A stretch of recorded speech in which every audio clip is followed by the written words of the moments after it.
Assalamualaikum warahmatullahi wabarakatuh. Halo sobat setia Fakta Kehidupan.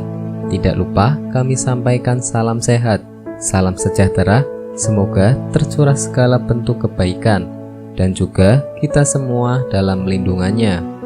Seperti biasa, kita akan berbagi kisah dari yang unik, menarik sampai bikin nangis.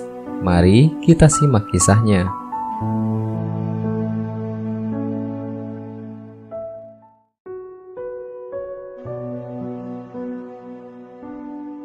Subhanallah, ternyata beginilah cerita mayat ketika sedang dimandikan. Hanya makhluk ini yang tak dapat mendengarnya. Selama ini, mungkin kebanyakan orang berpendapat bahwa seseorang yang telah meninggal dunia tidak akan merasakan sakit ketika jasadnya dimandikan. Padahal mayat tersebut juga ternyata menjerit ketika sedang dimandikan. Diceritakan, Aisyah ketika ia tengah menunggu suaminya, Rasulullah SAW, kembali ke rumah. Ia mengucap salam dan kemudian berdiri untuk menyambut Nabi. "Duduklah di tempatmu, tidak usah berdiri, wahai Ummul Mukminin." Begitu ucap Rasulullah SAW. Rasulullah turut duduk bersama Aisyah, kemudian meletakkan kepalanya di pangkuan istrinya tersebut. Aisyah lantas mencari uban pada jenggot Rasulullah dan menemukan 19 helai rambut yang sudah memutih. Aisyah kemudian berpikir dalam hatinya, "Sesungguhnya baginda akan meninggal dunia sebelum aku, sehingga tetaplah satu umat yang ditinggalkan oleh nabinya." Maka Aisyah menangis sehingga mengalir air matanya jatuh menitis pada wajah baginda Rasul. Setelah tersadar terkena tetesan air mata Aisyah, Rasulullah pun kemudian terbangun dari tidurnya. "Wahai Ummul Mukminin, apa yang membuatmu menangis?" tutur Rasulullah. Aisyah kemudian menceritakan apa yang ia rasakan setelah melihat uban-uban Rasulullah tersebut. "Tahukah Anda kondisi apakah yang paling menyusahkan bagi mayit?"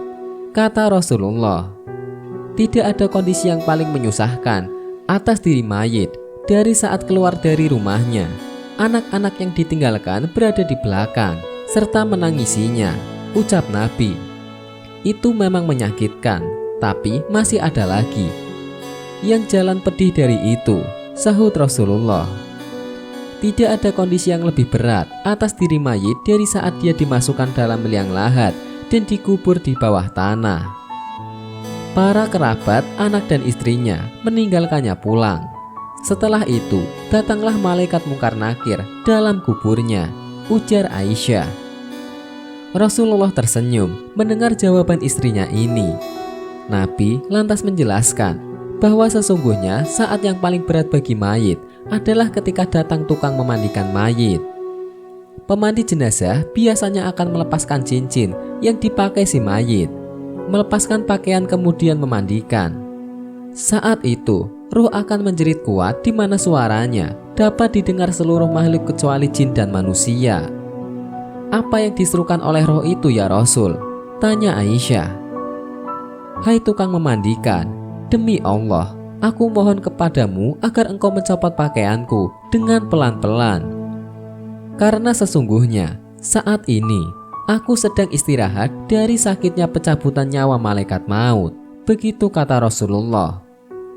Rasulullah meriwayatkan bahwa mayit tidak boleh dimandikan menggunakan air panas dan air dingin, sebab jasad seseorang seperti terbakar saat nyawanya dicabut oleh malaikat maut. Bahkan ketika dimandikan, ruh berkata kepada tukang memandikan jenazah, "Jangan memakan jenazah terlalu kuat, sebab masih terluka karena keluarnya nyawa." Sekian, wallahu a'lam bishawab.